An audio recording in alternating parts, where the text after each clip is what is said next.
bienvenidos una semana más. La semana anterior estuvimos de descanso, pero bueno, estamos ya de regreso. Es un verdadero placer tenerlos acá en estas charlas sabatinas con mi querido amigo y maestro de vida, don Juan Carlos Campuzano. ¿Cómo estás, querido Juan? Excelente, Enrique, gracias por recibirme, muchas gracias. No, hombre, gracias a ti por estas charlas. La verdad es que disfruto mucho estar aquí platicando contigo y ojalá que a la gente le esté gustando lo que estamos haciendo, porque la verdad es que este es algo bien revolucionario, Juan. Lo platicamos un poquito fuera de la grabación, pero en términos generales, pues nos estamos poniendo de moda, ¿no? Estas cosas de fanáticos que hemos sido de toda la vida, ¿no? Que nos gustaron siempre los cómics, el cine y demás, pues ahora ya tienen un lugar dentro de la academia, ¿no? Y que además ese lugar entre la academia se va a ir enriqueciendo con todos los signos propios de la tecnología Exacto. y sobre todo iniciativas de ciudadanos hacia la tecnología, no de grandes corporativos. Así es, que ese es un poquito justo, estamos hablando también de Henry Jenkins, ¿no? Que para mí es uno de mis gurús en la teoría, ¿no? Y habla mucho de la cultura de la participación, como en el cambio de poder de los medios, ya no son los corporativos los que tienen la última opinión, sino en realidad somos nosotros, ¿no? Ya con acceso a las tecnologías y poder estar compartiendo este tipo de contenidos, ¿no? Así como dice la fórmula cuando inventaron el canal de YouTube, la fórmula era broadcast yourself, que significa, exacto, ahora podemos producir nuestro material de Exacto. medio masivo.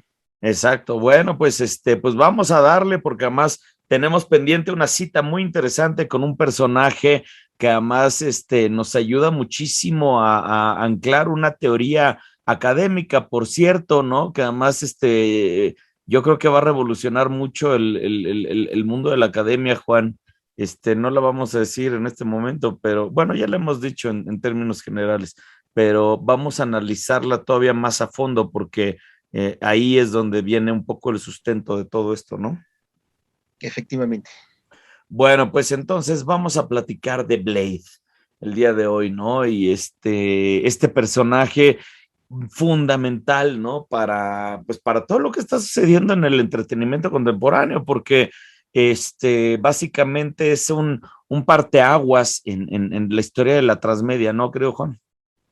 En la historia de la transmedia, además, porque va a enlazar, que es interesante enlazar, los esfuerzos que hizo Marvel en los 70s, Sí, lo que hoy se llamaría los esfuerzos de reivindicación étnica, sí, esto es el hombre poderoso sí, afro-norteamericano, sí, que además también tiene un pasado trágico, sí. un destino incierto, y que gracias a eso, al poder empoderarlo, aterriza al final del siglo XX también como un parámetro, Sí. ahorita vamos a ir a detalle, como un parámetro de una enorme cantidad de vicios y anormalidades que se están dando hoy en el mundo, incluidos los virus, Sí, el vampirismo como arbovirus, que es una como, cosa impresionante cómo se está apareciendo este asunto, sí, que lo sugirieron en el 89 y sí. que lo podemos situar hoy en un mundo con pandemia.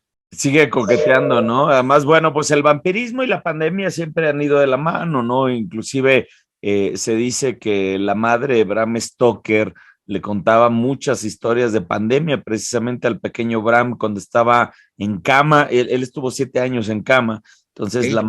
la mamá le contaba, pues historias, sobre todo historias de pandemias que le tocó a ella vivir y una historia de hambruna muy fuerte que hubo en Irlanda porque hubo un tema con las papas que se echaron todas a perder, entonces hubo hambruna. Sí, Entonces, literalmente estás justo como lo que vivimos ahorita, ¿no? Donde hay muertos de a montones, pues empezaba a generar pues que haya demasiadas muertes para empezar en las calles, ¿no? Es demasiada, ahora sí que el Grim Reaper ¿cómo se llama esta? Ayúdame, Juan, se me fue el nombre, la calavera, ¿no? La danza Reaper, macabra. exacto, de Reaper. Exacto, la danza macabra con la calavera y la guadaña, ¿verdad? Que ya es universal, un símbolo Exactamente. universal. Y exactamente, entonces con eso, ¿no? Pues se da el origen al vampirismo, ¿no? Sobre todo porque, bueno, pues mucha gente también se enterraba ¿no? Sin estar muerta, ¿no? Y luego regresaron de la tumba y bueno, pues ese es el origen. Y esto, esto que está planteando Blade, ¿no? De regresar con el tema del virus, ¿no? Y el vampirismo, bueno, pues es un regreso muy interesante a esa narrativa original, ¿no? Del folclore. Y Bueno, que ya, como parte también de esa, sí, como vas. parte de esa línea estableceríamos que en la vida de Blade va a haber una serie de vueltas de tuerca Sí, en donde se sigue confrontando la tradición y el miedo por las enfermedades antiguas sí, que crean mitos y monstruos sí. con la ciencia pervertida del presente. Sí, me encanta cómo lo pones. Oye, por cierto, antes de que se nos vayan al cuello, ¿no? Los fans de Batman, ¿no? De que, ay, porque el otro día nos acusaron de que, Ya eh, nos desviamos del tema. exacto, de que ya nos desviamos. Bueno, pues acuérdense que estos son temas de cruzamientos entre medios, ¿no? Entonces aquí encontramos una curiosa interpretación de la cultura colectiva, ¿no? Porque aquí esto no es oficial, pero sin embargo, algún fan, muy buen dibujante, por ciento, pues hace aquí una remediación, perdón, un ejercicio de transmedia, ¿no? Mezclando pues a Blade y a Batman, ¿no? Y que efectivamente va a aprovechar para lo que es el background, Sí, va a aprovechar lo que es ya fundacional en términos del Batman moderno hacia su consolidación y vejez, que es Return of the Dark Knight. Ese es el sí, cielo que usó Frank Miller, sí. y, Que de hecho la y un pose de post Blade, la pose de Blade es la misma que usa Miller, ¿no? exactamente, está a Ajá. punto de caer sobre en la obra original está a punto de caer sobre el coche de unos maleantes, Sí, pero aquí incluso la propia figura de Blade, que en el tono de el hombre que pertenece a la noche, o como así es, le han escrito en los guiones recientes a Batman, I am the night, ¿recuerdas? La claro, frase que le han escrito a Batman, I am the night, claro. soy la noche. Oye, y ese Batman estaba muy interesante, ¿de dónde saldrá? Porque también Y, me queda claro que también no lo habrá dibujado este chico, ¿no? y este se parece al Batman de los noventas. Este es Ujú, el Batman de los noventas, antes de lo que fue la última reorganización del universo DC. ujú. Pues entonces fíjate que hace sentido con la aparición de Blade en el cine, precisamente, ¿no? Noventas. Sí, sí, esto es la pose y la figura del traje, sobre todo ese murciélago alargado, Sí, porque el de actualmente ya tiene un filo amarillo, ya es sí, distinto el que trae hoy. sí. Este es justo el Batman del fin del siglo XX, Grande. principios del XXI. Muy bien, bueno, pues ahí está la conexión, ¿no? Entonces, bueno, habíamos ya platicado de la aparición de Blade, ¿no? Y justo en esta serie de La tumba de Drácula, publicada por Marvel, querido Juan.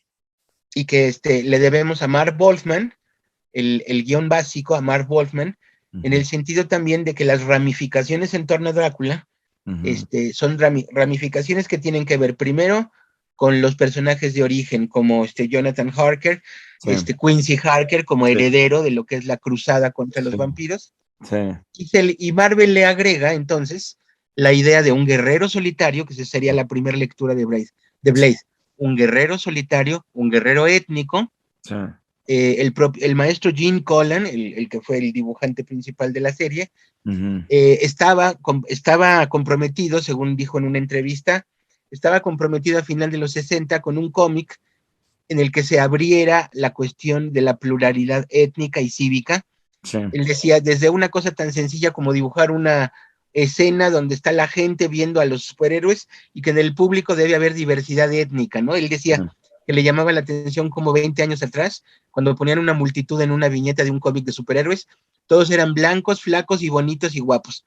sí, Y él empieza a generar estas variantes de poner en el público a los negros, a los indigentes, a los viejos, sí, que de alguna manera es muy interesante como indirectamente Blade es como una especie, así como sus flechas, indirectamente Blade es una especie como de cuchillo que va a ir sobre la carne de todos estos vicios como el racismo, la exclusión social.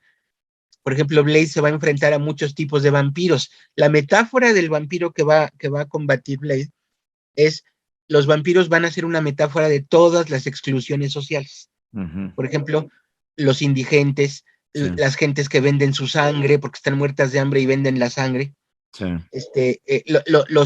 los infectados que no tienen acceso a los servicios de salud, todo eso se va a Además es convertir, gente el que vampiro vive va a de ser, noche, ¿no? También. exacto, los hijos de la noche. Ujú. Fíjate, lo que se decía en la película Children of the Night Sí, y en la novela, en el siglo XXI se convierten en eso, en los homeless, en los nocturnal homeless, ¿estás de acuerdo? sí. El deambulante nocturno, ¿no?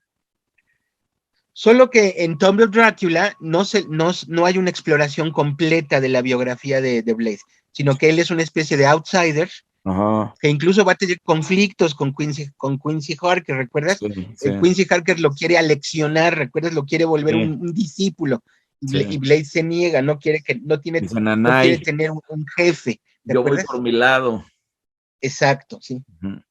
Pero ese precisamente, ese es como el gran parteaguas, ¿no? De esta investigación que estamos haciendo tú y yo, creo, Juan, porque precisamente ahí es donde se vincula directamente un personaje de cómic, salido directamente del cómic, creado por el cómic y que está completamente vinculado con la narrativa de Bram Stoker, ¿no? De Drácula. Entonces, en más de un sentido, todo el personaje de Blade es una ampliación del universo narrativo de Drácula de Bram Stoker. En el sentido también que también seguramente tú lo has manejado en tu canal y en otras instancias, Drácula va a engendrar, o sea, va a haber una especie de genealogía vampírica, ¿verdad? Sí, Entonces hay descendientes de vampiros, ahora sí que hay primos, hermanos y descendientes del propio vampiro. sí, me encanta. Bueno, pues esta es una verdadera maravilla que además ha tenido varias reinterpretaciones. Es tan icónica, ¿no? Que per se la misma portada ya pasa a ser parte de la cultura popular, ¿no? Como novela gráfica. Aquí está la versión ya con color electrónico, la que acabamos de ver es la antigua, Sí, esta ya es impresa ya colores electrónicos para lo que es la portada de la compilación sí. en formato de novela gráfica. Cómo se nota de inmediato la parte de los degradados, ¿no? Sí, efectivamente. En las Y grabaciones. además, la gente de Marvel está muy orgullosa de Tomb of Dracula, Ujú. porque Tomb of Dracula, junto con aquel famoso pasaje de Spider-Man, donde se empieza a hablar ya de drogas, Sí, Tomb of Dracula era la oportunidad de que Marvel comenzara ya a desechar y a dejar atrás el Code, el sí, Comics Code, sí. porque acuérdate que una de las reglas del Comics Code era que estaba totalmente prohibido mostrar sangre en un cómic, acuérdate. Claro. Y vampiros, Vampire, sobre todo. sí, No, y yo, era tan absurdo el Comic Code que el mismo Mark Wolfman, que se apellida Wolfman, hombre sí, lobo, sí, no sí, sí, podía sí, publicar su propio apellido porque literalmente estaba prohibido publicar cualquier cosa de hombres lobo. que todo lo sangriento que había sido aquellos cómics de horror de los 50s y Sí, 40s tenía que quedar erradicado sí, y en narraciones muy predecibles y muy ñoñas. sí, claro. Sí, bueno, pues esto además, bueno, también tiene que ver mucho con el movimiento de los negros, de los Black Panthers y demás, ¿no? Sí, exacto, sí. Que ya habíamos platicado, que por cierto hay un debate muy interesante, entonces, ¿qué fue primero, si el personaje del cómic Black Panther o si los Black Panthers, ¿no? En la sociedad norteamericana. De hecho dice, Stan Lee decía que cuando ya se había, ya estaba, iban por el número 4 de Black Panther y les empezaron a llegar cartas y telegramas a Marvel, a la oficina de Stan Lee, y les preguntaban, ¿por qué apoyan ustedes a estos subversivos y a esta gente que está contra el sistema? Y ellos dicen, ¿qué hacemos? Él dice que hizo una junta entre sus creadores y dijo, le cambiamos el nombre a T'Challa, le cambiamos el nombre, ¿qué hacemos? Tenían ese problema porque ellos no tenían una agenda política directa con el Claro, cómic. pero Es es más, maravilloso. sí, sí, y Es que Stan es Lee lo dijo. lo que es maravilloso de la cultura pop, porque se entremezcla entre errores geniales que tienen que ver con situaciones sociales, ¿no? Y entonces ahí es donde se amalgaman, ¿no? Y eso genera cultura al final del día, ¿no? Tenemos entonces que el siguiente paso en la vida después de la saga de Tomb of Dracula, Sí, si seguimos estrictamente la historia de Blade en cuanto a publicaciones de Marvel, Blade tarde o temprano se tenía que enfrentar con el otro gran vampiro creado por Marvel, que además es un vampiro que es genéticamente creado. sí, Morbius no sería propiamente una ramificación del vampiro de Bram Stoker, sino que claro. Morbius es y para esta charla me volví a poner a leer y a investigar el origen de Morbius. Morbius además coincide en los 70s en fechas, y estoy convencido que Morbius fue también como el buscar el lado oscuro de Kirk Langstrom. Es como si fuera el primo de Kirk Langstrom. O sea, Claro. Morbius no es un murciélago, Sí. pero sí es un científico que va a utilizar el murciélago como objeto de estudio. Se va a inyectar sustancias que va a extraer del cuerpo del murciélago, como lo había hecho Kirk Langstrom.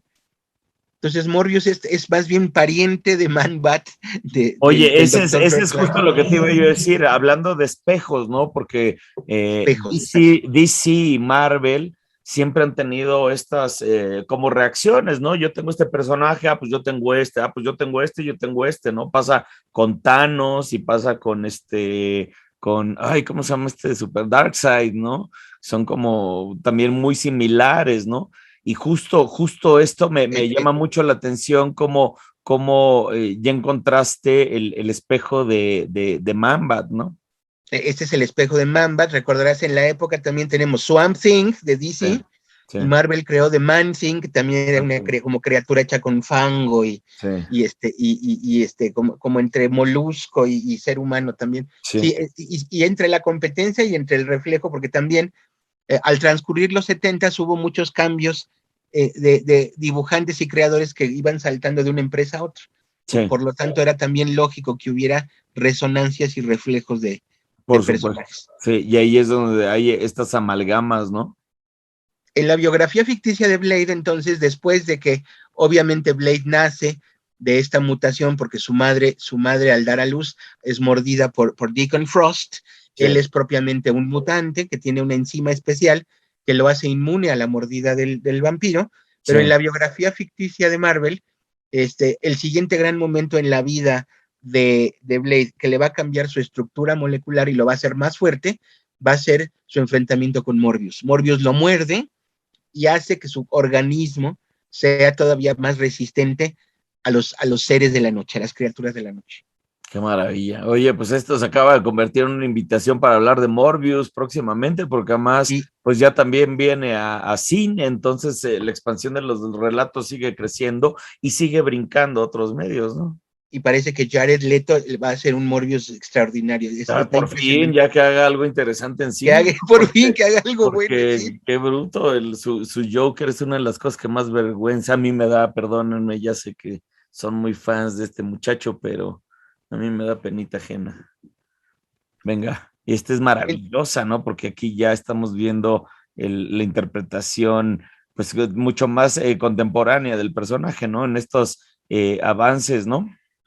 Entonces, en 1989, Ujú. Dan McGregor Sí, se le encomienda entonces sentarse a escribir propiamente todos los recuerdos, toda la síntesis de lo que ha vivido Blade, sí, y reubicarlo no en un contexto de superhéroes, ojo, hay que aclarar, el valor que tuvo esta novela gráfica de Blade era colocarlo a él en un universo particular que no es propiamente el de los superhéroes, sí, todavía es cómic, sí. aunque esta novela gráfica de McGregor sirvió de base para el guión de las dos películas de Blade, que ahorita al ratito comentamos, pero aquí McGregor lo que hace es asentar a Blade, hacerlo tridimensional, Sí. hacerlo un ser con virtudes y defectos, un ser que tiene muchos conflictos morales. Por ejemplo, una de las cosas interesantes de este guión de McGregor es los personajes secundarios constantemente le cuestionan, le dicen, eres un homicida y matas vampiros, y él dice, no puedes matar lo que no está vivo. O sea, Claro. los vampiros son de undead, Sí, y claro. él tiene, los personajes le cuestionan, ¿te dedicas a cazar vampiros? O sea, ¿eres un homicida o Claro. eres un depredador? Sí. Entonces, todos los defectos que él declara sobre los vampiros se le regresan a él. Sí. Y entonces tiene esta cuestión de la ética Sí. que está atorada a su propia condición genético-molecular. Muy Claro. interesante ese dato. Está padrísimo eso, porque además eso pues se transfiere muy bien en el personaje, ¿no? Aquí vemos la síntesis de lo que sería su nacimiento, la madre de Blaze, una prostituta en Londres, Sí, en un tugurio de Londres, es sí, atendida por el maligno Deacon Frost, que es el que actúa como el médico, que es el que va a sacar al bebé, sí, pero antes de que nazca Blaze, Deacon Frost muerde a su madre. Y le proyecta la enzima especial que va a convertir a Blade en esto que se va a llamar el híbrido del... Incluso a partir de este guión se empieza a hacer un trabajo interesante de hablar del vampirismo fuera del escenario mítico literario de Bram Stoker, si estás de acuerdo, y el vampirismo se le empieza a dar una lectura que tenga que ver ya con ciencia pervertida y con problemas de transmisión de enfermedades. Se habla de que el vampirismo es arbovirus, fíjate qué interesante, arbovirus, o sea, un virus que se contagia porque un animal te muerde o una criatura infectada que no es humana te muerde. Técnicamente eso es un arbovirus. Claro. Pero fíjate aquí la ironía de la narrativa, porque además justo lo que estás diciendo es que Blade, una de sus condiciones que lo separa de los vampiros es que, por ejemplo, él puede caminar de día, ¿no? Es precisamente el famoso Daywalker, y ese es algo que lo hace, que le da un poder sobre los vampiros. Te digo, la ironía es que en la novela original, el conde Drácula, el vampiro original, él puede caminar de día sin ningún problema, ¿no? Fue una cuestión del copyright, ¿no? Cuando la esposa no quiso venderle los derechos a Murnau, ¿no? Para hacer Nosferatu, sí, ¿no? Entonces Murnau dijo, bueno, pues entonces yo me invento que mi vampiro se muera con la luz del sol. Y es a partir de Murnau que los vampiros se mueren con la luz del sol, pero en la novela el original Drácula pues camina de día. Entonces fíjate qué ironía que ahora eso se convierta en una especie de superpoder contra los vampiros, ¿no? Exactamente, que puedes existir en el día y tienes, de hecho, Dan McGregor lo que hace es regresar a Blade, su nombre en la ficción, Eric Darwin Brooks, lo regresa a un contexto que además es un contexto híbrido, criollo, porque lo regresa a Nueva Orleans. Nueva Orleans es el lugar perfecto, porque en Nueva Orleans se junta el esfuerzo de la modernidad de una región colonial, y donde se van a mezclar el vampirismo con esta cuestión del vudú, las religiones de origen africano en Nueva Orleans. Incluso él mismo va a tener interlocutores a través de esta novela gráfica, interlocutores donde incluso también las artes, la brujería y las artes malignas coexisten junto al vampirismo.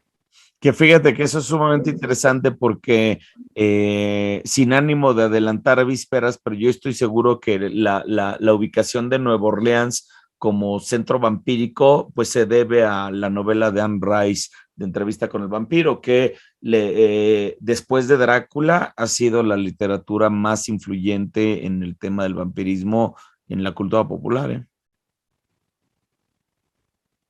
Efectivamente, sí. Muy bien, bueno, pues pasamos acá. Y entonces, va a haber varios detalles además interesantes en términos de la otra lectura, que es Blade es un guerrero, además va a tener todo este atavío negro, la gabardina, que nos recuerda estos agentes de Matrix. Sí. Dan McGregor le agrega, si no estoy en un error, es el guionista, que antes de Wesley Snipes, antes de la imagen del cine, aparte de lo que serían sus cuchillas de madera, sus estacas, le agrega la katana, ¿verdad? La katana ya es un arma incluso universal, tiene su origen asiático, como tú sabes, pero ya Dan McGregor lo dota de la katana, que es la que trae en la espalda, ahí se puede ver bien que la trae ahí en la espalda, y entonces la katana se convierte también en una especie ya de arma universal global, que también está emparentada con otros soportes narrativos, los ninjas, los guerreros, incluso además estaban muy de moda en la época, ¿no? Exacto, ¿no te parece que hay una conexión de esto con lo que van a hacer también los ninjas de de la Legión de las Sombras en la película de Christian Bale, de Batman Begins? Ahí están, ¿no? Los guerreros, sobre todo el ninja, los negros. La figura del ninja en la cultura popular es sumamente importante a partir de los 80s, ¿no? No nada más por las películas que salen ahí, sino que empiezan a cambiar absolutamente todo, porque además ese ninja cinematográfico, ¿no? Pues es un invento cinematográfico, no existe en la realidad. Pero fíjate, ahorita que estás mencionando eso, no podía yo dejar de estar pensando en que, bueno, el que Blade esté completamente vestido de negro es un reflejo del Conde Drácula, ¿no? Cuando llega Harker Sí, al castillo y abre la puerta el conde, lo primero que describe Harker es la completa ausencia de color en sus ropas, ¿no? Dice, está completamente vestido de sí, negro. Y por el otro lado, el tema de la katana, bueno, pues las hojas afiladas tampoco son ajenas al relato de Bram Stoker, porque, spoiler alert, a Drácula lo matan no con estacas, ¿no? Sino cortándole con un cuchillo el cuello y otro en el corazón. Y eso era un cuchillo que se llama kukri, que es un sí. cuchillo casi como machete, ¿no? Un cuchillo bastante grande, que ojalá le hubieran utilizado el cuchillo kukri en vez de la katana, porque sí, la katana es más, pues me parece un elemento más comercial y más que responde a esta cuestión que estamos hablando de los ninjas, ¿no? De la fama de los ninjas y Chuck Norris y una serie de cosas. Padres, no digo que no, pero pues que ya abren una narrativa totalmente distinta, ¿no? Y entonces parte de mi hipótesis que quería compartir aquí contigo es que a partir del guión de Dan McGregor, y que eso va a ser muy atractivo para los filmes, Sí.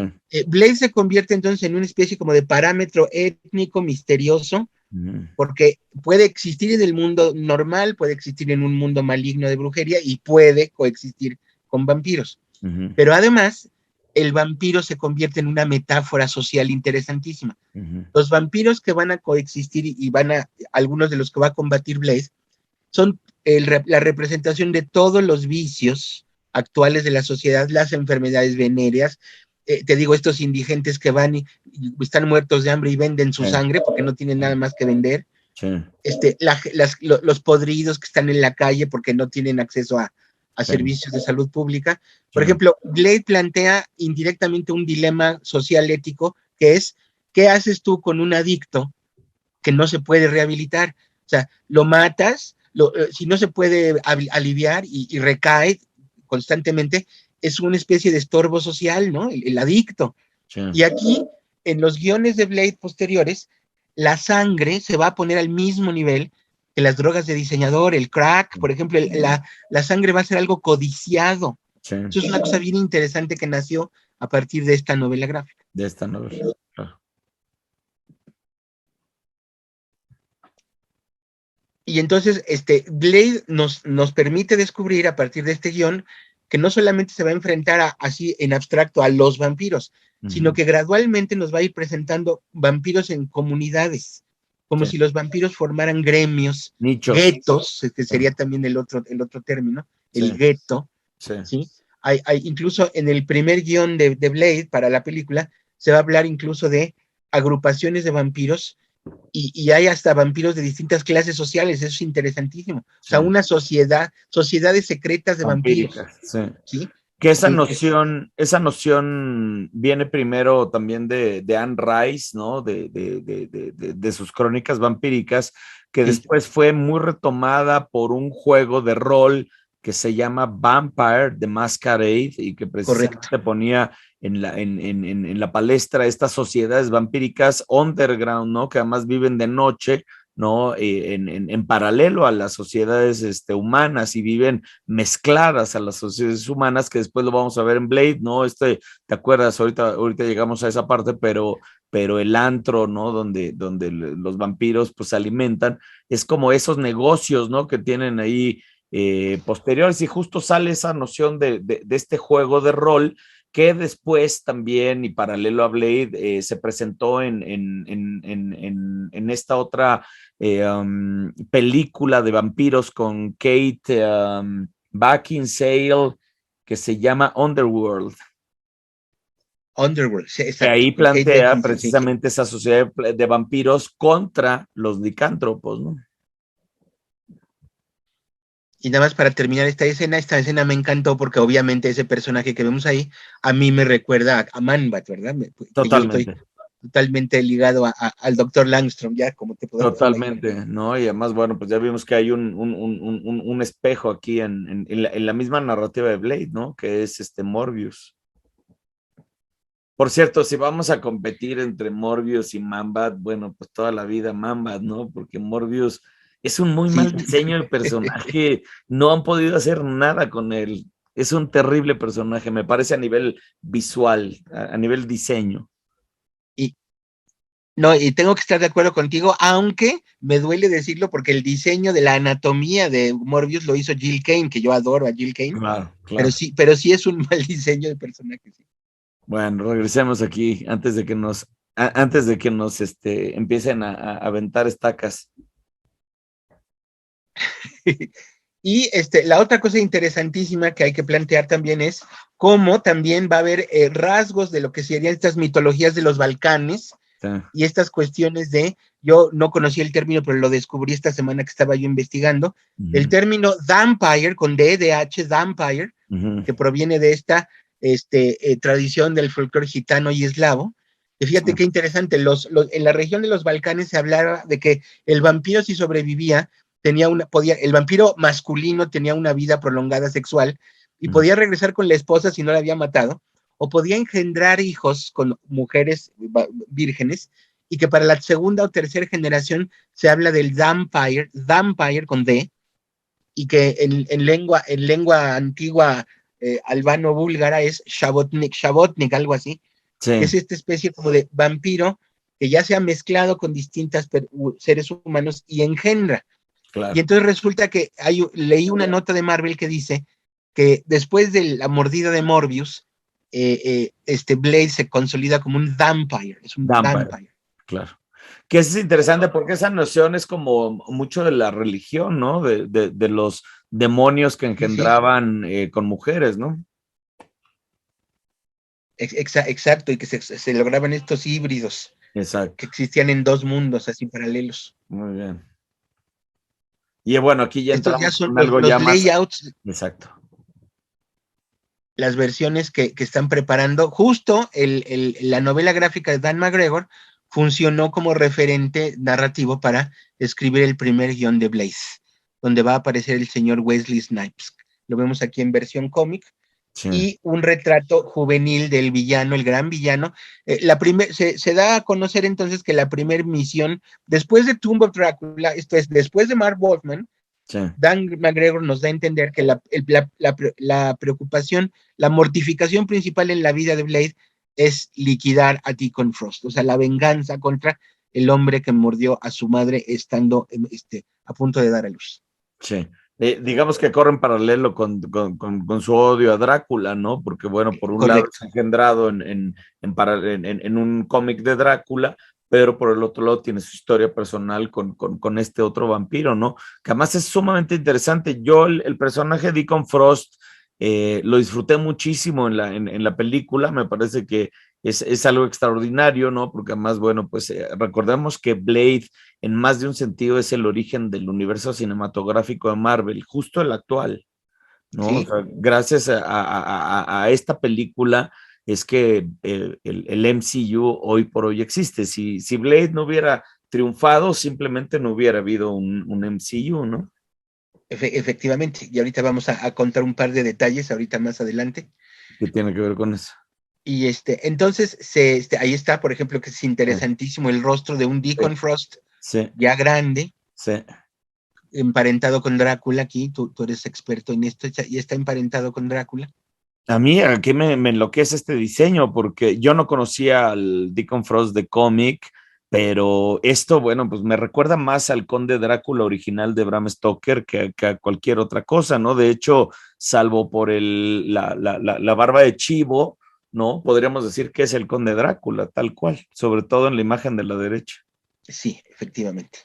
Bien, Que acumula años, que es entre lo maligno y que acumula años. exactamente.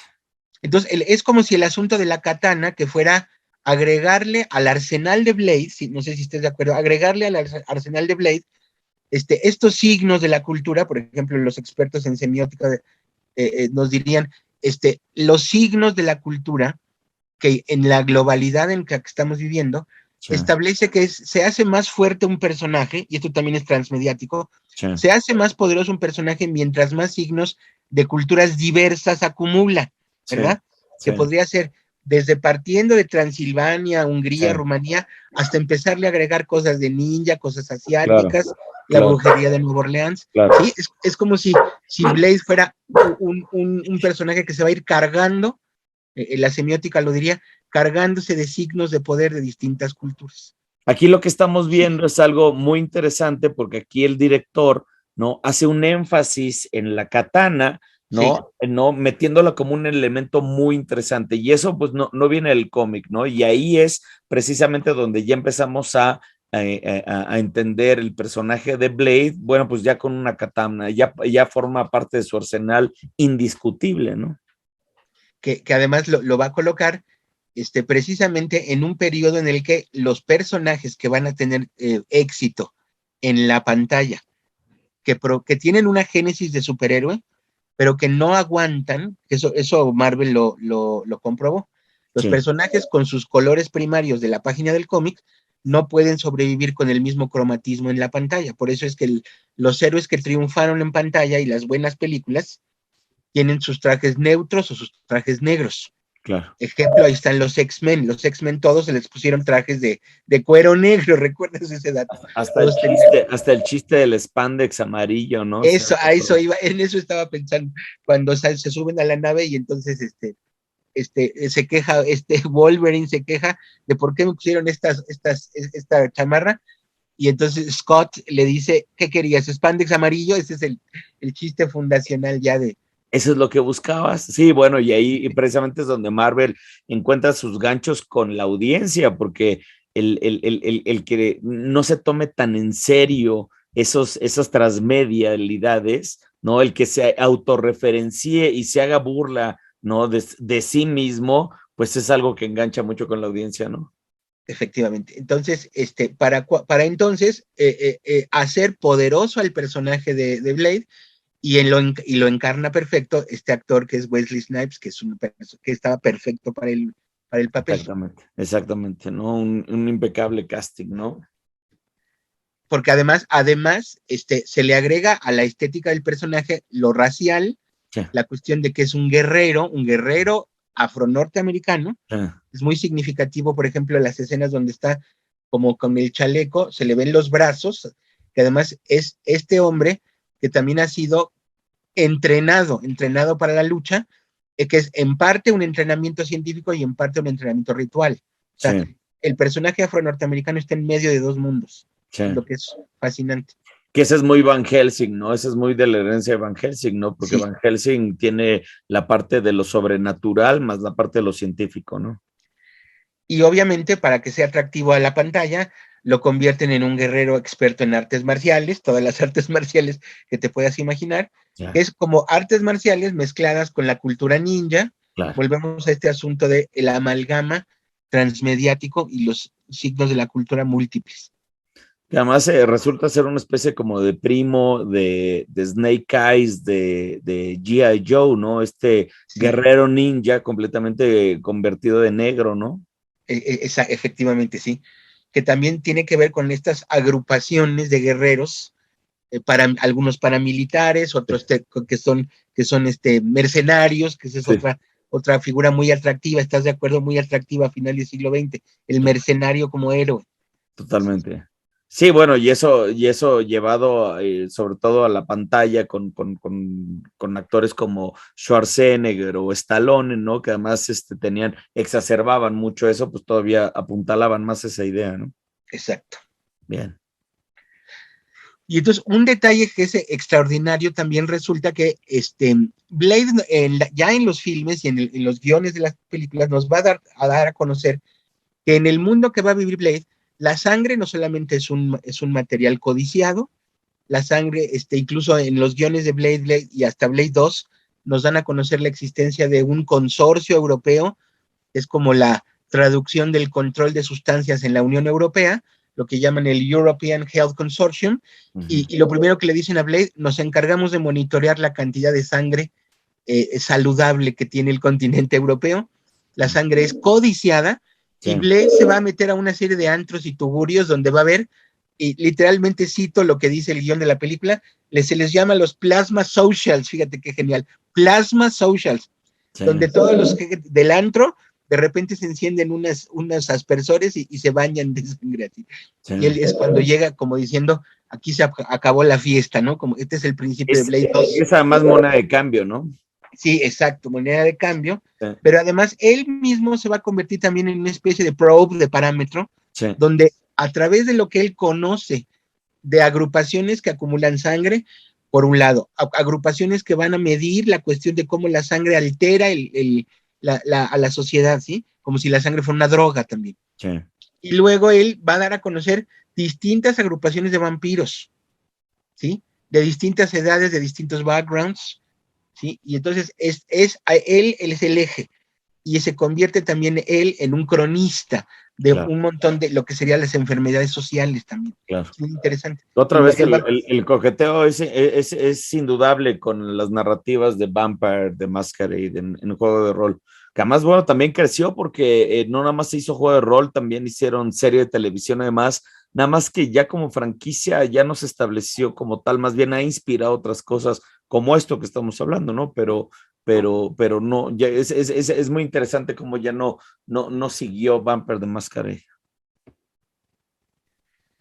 entonces quedó claro, y esto ya también como para lo que es la planeación transmedia, Ujú, gracias a Blaze, le queda claro que Marvel tenía muchos problemas antes de Blade, de filmar Blade 1. Marvel tenía muchos problemas ya en cuestión de el declive de lo que era la venta de cómics en papel, tú sí, sabes. Marvel antes de Blade no era dueño de sus películas, sino que sí. se tuvieron que hacer convenios con Sony, por ejemplo, Spider-Man está Y con Sony. terribles, aparte, terribles convenios. No les fue bien porque precisamente no estaban en buenas posiciones económicas y las Correcto. negociaciones que hicieron fueron terribles, ¿no? Y hasta que llegó este genio que fue Avi Arad, ¿verdad? Y la Sí, cuestión, la posibilidad de generar sí, desde casa sus propias películas, aunque ya se habían ido con la finta de que la saga de X-Men iba a ser muy exitosa. sí, Y por ejemplo, la primera película de X-Men tuvo lo que es el gimmick, que yo siempre he considerado que fue un gimmick social histórico muy bueno, cómo era reintroducir las narrativas de superhéroes a la sociedad norteamericana, pues ujú, volviendo al rollo de los inmigrantes como mártires, ¿recuerdas?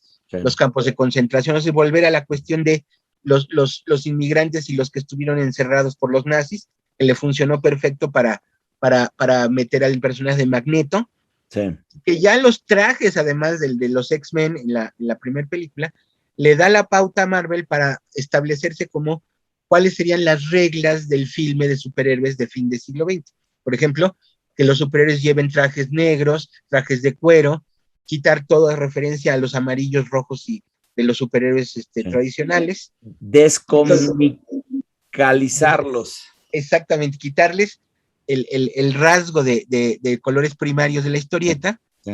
y convertirlos en eso, convertirlos en como agentes, ahora sí que neutros, incluso ahí vemos un Wolverine pues negro, ¿no? Ahí ya no tiene los acentos amarillos del traje tradicional que Claro, le puso John Byrne. John Byrne es el creador. el que contribuyó a la Sí, evolución de Wolverine. sí. Sí, esa creación de ese traje tan icónico es importantísimo. Ahora, yo no sé si este Wolverine es un Wolverine vampírico, me imagino que sí, porque Se le ve ahí el están colmillo otra ahí. vez las repeticiones, ¿no? Los ojos rojos.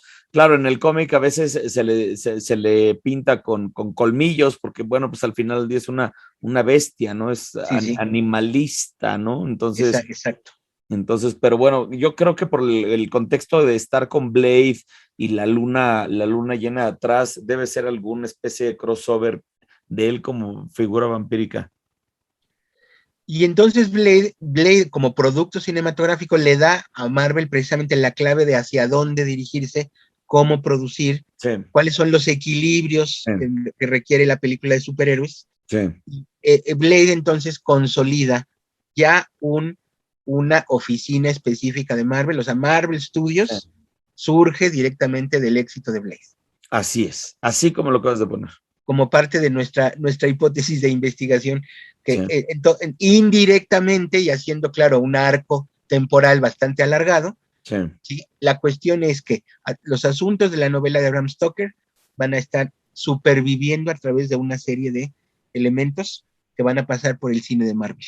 Y eso es sumamente revelador, Juan, porque precisamente lo que hemos estado platicando en estas sesiones, ¿no? Es cómo en estos ejercicios de transmedia, que es que la narrativa brinque de un medio a otro, otros autores han ido contribuyendo, ¿no? A expandir los relatos y a formar los famosos, hoy famosos universos narrativos, ¿no? Justo el famoso MCU, el Marvel Cinematic Universe, el universo narrativo cinematográfico de Marvel, que hoy por hoy domina la industria del entretenimiento, porque no nada más es cine, sino que también baja otra vez a los cómics, ¿no? Porque tiene un reflejo por allá, pero luego también es videojuegos, pero luego también es televisión, pero luego también es audiolibros, en fin, entonces estamos viendo cómo este enorme universo narrativo de Marvel al final del día está íntimamente ligado con el de Bram Stoker. Y esto es reveladorcísimo.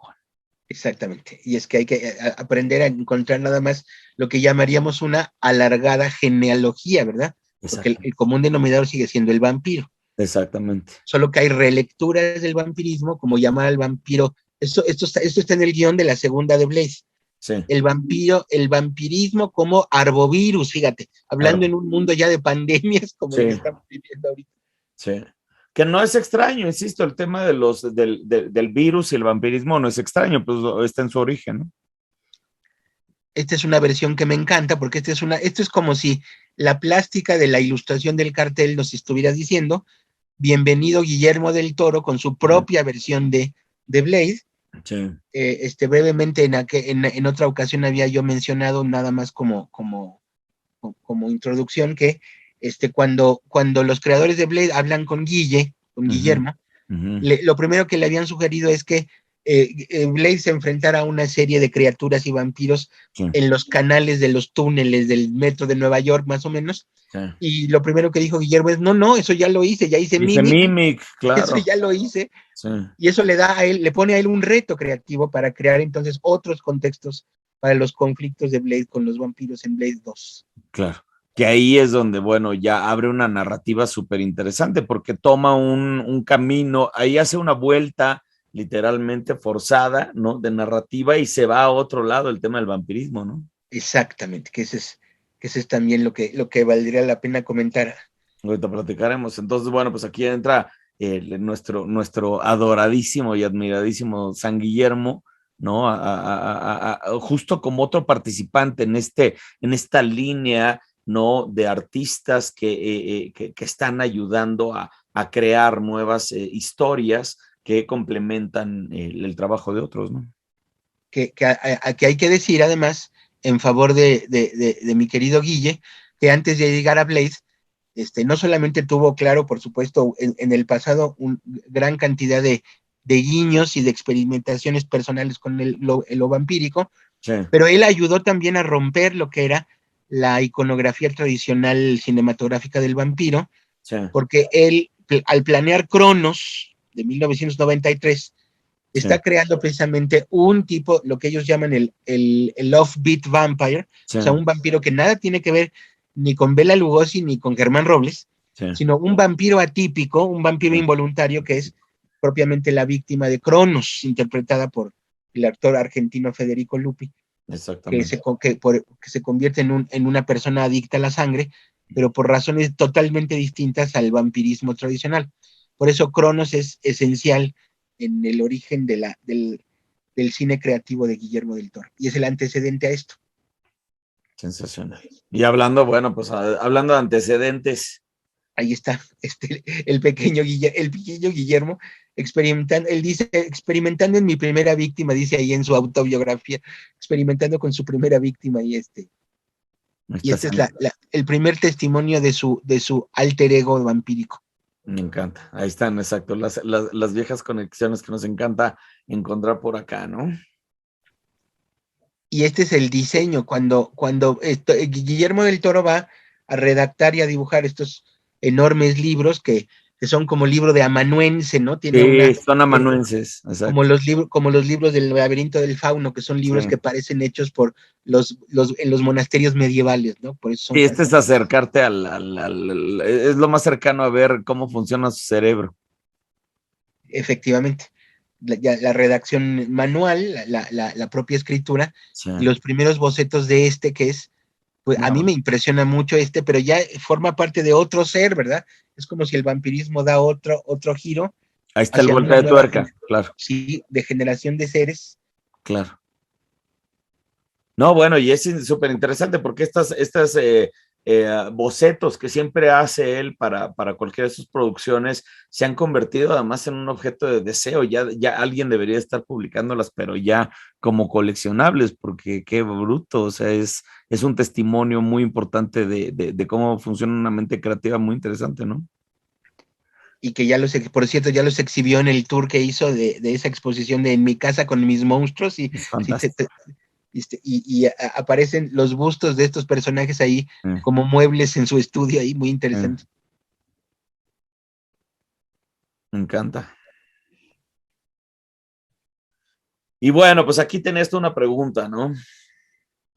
Sí, entonces este es el tipo de personaje que yo lo estoy considerando que también podría estar fuera del circuito vampírico, Ujú. pero ya no sé, tú como experto en vampiros, ya no sé tú cómo los percibes estos nuevos personajes. Muy interesante, muy interesante la pregunta, porque fíjate, a reserva de hablar de San Guillermo del Toro, ¿no? Como un gran inspirador de todo lo que hacemos, ¿no? De nuestra chamba como académicos, ¿no? Y todo este tipo de cosas, ¿no? Porque además del tipo, si algo hace fantástico, Juan, es sustentar, ¿estás de acuerdo? O sea, nada de lo que es su trabajo es casual o sacado de la manga, o sea, todo está basado en una investigación y a mí creo que eso es de lo que más me gusta el trabajo de Guillermo el Toro. Entonces, evidentemente, pues sus vampiros están perfectamente sustentados, ¿no?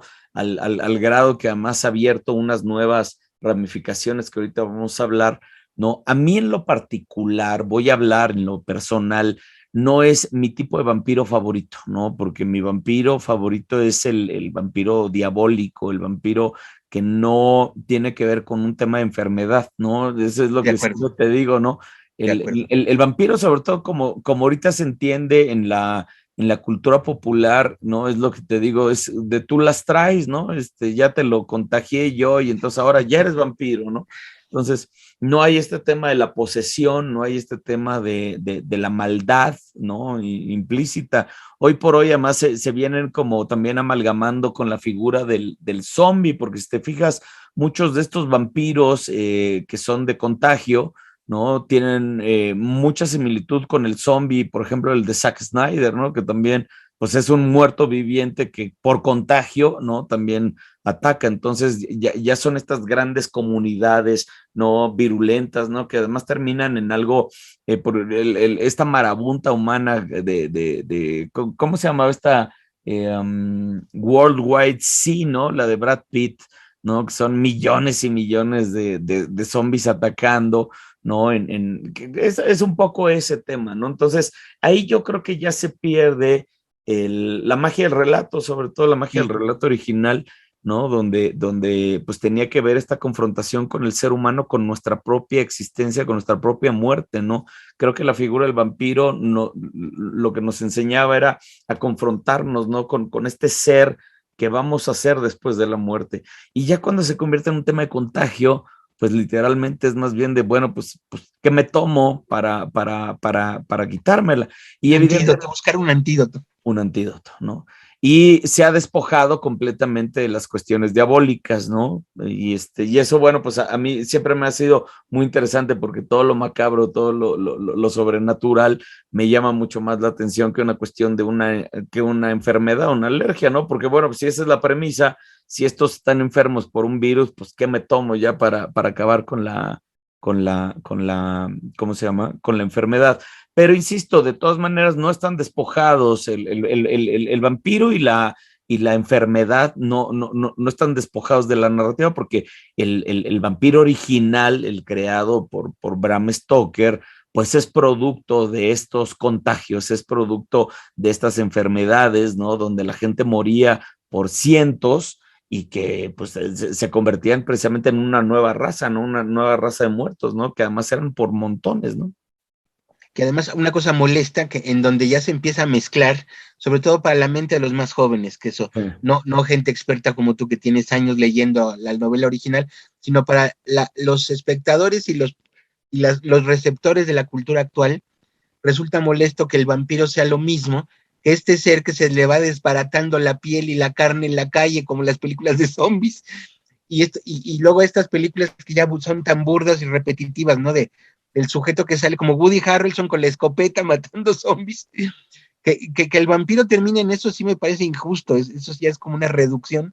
Y es que es justo lo que está pasando, inclusive también con la figura del zombie, porque el zombie, por ejemplo, el de Romero, el zombie De George original, Romero, el sí. mediático, pues ya George. también ya quedó completamente relegado, porque ahora vemos, te digo, el vampiro de Snyder, a mí Zack Snyder me parece como el TV Notas de todo lo mediático, ¿sabes? Ya cuando sale Zack Snyder y sale The Rock es porque pues ya no más falta que salga Thalía y Lin May, pero te digo, ya me parece que es demasiado comercial y ya me parece que ya están borrando los límites entre estos seres fantásticos, pues que nos han permitido construir cultura a lo largo de los siglos, ¿no? O sea, porque esto no es nuevo, el fenómeno del vampiro no es nuevo, ¿no? Efectivamente, y sí habría que establecer cuáles son los límites y cuáles son incluso las barreras, Claro. porque ya ese es un problema hoy de la transmedia también, que como todo es un solo circuito, los personajes tienen a fusionarse, a sobrefusionarse, si Sí. estás de acuerdo. Exacto. Pero bueno, regresando a San Guillermo, que además todo lo hace bien, ¿no? Si bien a mí en lo particular no me encantan esos vampiros, ¿no? El vampiro del contagio, pero bueno, él ha desarrollado esta narrativa que me parece que es brillante, ¿no? O sea, porque esta es una nueva narrativa sumamente bien fundamentada, que además también tiene sus ejercicios de transmedia, no nada más sale otra vez de literatura porque escribió libro y a partir de ahí, pues brinca el cómic, ¿no? Como aquí lo estamos viendo. Y del cómic, lo que sí no recuerdo bien es que si primero fue la serie de TV o el cómic, creo que fue el cómic primero, no Primero fue el recuerdo. cómic, exacto. Sí, ¿verdad? Sí. Sí, primero fue el libro, luego fue cómic, luego fue pues aquí está el cómic precisamente. Aquí está David Lapham. Exactamente, Es un ¿no? gran guionista de cosas de horror, David Lapham. Exactamente. No, pero fíjate, aquí, por ejemplo, aquí todos estamos viendo esta cuestión que me recuerda quizás, ¿sabes? A este vampiro de Soy Leyenda, I Am Legend, ¿no? Que además también Sí, ha tenido cualquier cantidad de brincos a la pantalla, ¿no? Vincent Price fue uno de ellos y sí. luego Will Smith fue otro de ellos, ¿no? Pero también es como el hombre en contra de estas hordas de vampiros y de otra manera tampoco está tan desconectado de la narrativa original de Stoker, porque recordemos que el plan del conde Drácula era convertir pues a todo el mundo en vampiros, literalmente, ¿no? Ese era su objetivo. Un colectivo, el proyecto del colectivo de vampiros ulterior, sí, para el futuro, sí, sí. Exactamente. A mí quizá lo que no me gusta es la forma, más no el trasfondo. Aquí vemos el rostro del maestro William Hurt. Sí. William Hurt, que ha estado involucrado en todo tipo de historias raras también. Sí, bueno, ya cuando sale un William Hurt, excepto en Indiana Jones, era Sí, sí. como sello de calidad, ¿no? Era como un aval, ¿no? De estas cuestiones, ¿no? Que no está tanto en lo comercial. Y bueno, aquí es maravilloso este papel que se avienta en la serie de The Strain, porque acuérdense, estamos hablando que la misma narrativa de Del Toro, pues ya brincó a otros medios, ¿no? Y bueno, me imagino que ya no debe tardar una película. Muy bien. Y pues bueno, querido, con esto cerramos esta gran charla, ¿no? De Blade en vísperas de su regreso a la pantalla, ¿no? Para cerrar, ¿no? Este círculo mágico entre Blade y el universo cinematográfico de Marvel, ¿no? Que además, esto es cosa de esperar, pero a mí se antoja, claro, que si Blade continúa con esta tendencia que fue interesantísima, y que tiene 20 años, estamos hablando de que Blade ya como flujo narrativo transmedia tiene 20 años, Sí. que se le van a ir agregando elementos del presente, o sería cosa de esperar que este personaje, con este otro rostro que es muy distinto al de, y otro cuerpo distinto al de Wesley Snipes, Sí. pudiera documentar cosas tremendas del presente, como incluso podría ser el hecho de convertir a los migrantes ya también en seres extraños, o hoy en día los migrantes serían también esa otra comunidad marginal que También. podría también ser presa del vampirismo, de un nuevo tipo de vampirismo también. También. Que es muy interesante esto que estamos platicando, porque además, bueno, pues esto termina de cerrar este círculo, ¿no? Porque además, pues por el otro lado viene Morbius, ¿no? También, Sí. ¿no? Y viene también cerrando de Marvel, porque al final del día Marvel está ahí metido, ¿no? Cerrando una narrativa muy interesante. Y yo estoy seguro y podría ir apostando que el Conde Drácula, tarde que temprano, va a aparecer en el universo narrativo de fílmico de Marvel, ¿no? En el famoso MCU. Y ahí sí nos vamos a ir con otros grandes debates sobre cómo debía ser el casting y cómo debía verse un Drácula en el 2020 y tantos que sea. Esa va a ser la gran pregunta que vamos a tener próximamente. Pues muy bien, querido. Hasta aquí llegamos el día de hoy. Una gran charla. Muchas gracias. Muchas gracias a ti. Sí, siempre es un placer dialogar contigo sobre esto. Así es. Y bueno, pues si a ustedes les gustan estas charlas que estamos teniendo, ¿no? Que además, insisto, son bien, pues reveladoras esta teoría que estamos manejando, que próximamente terminará en cuestiones académicas, ¿no? Bueno, pues si a ustedes les gusta, no olviden dejarnos sus likes, sus comentarios y compartir este contenido que estamos haciendo. Querido Juan, muchísimas gracias. Gracias a ti por tu generosidad, gracias. Al contrario, gracias a todos. Y estamos en contacto y la siguiente, que nos vamos ya con Morbius, ¿no? Para seguir como hilo de media, ¿o qué? Con esta línea, sí, la siguiente, sí, que la sugerencia sería Morbius, sí. Órale, buenísimo. Querido, estamos en contacto, muchas gracias. Buena semana. Buena semana a todos.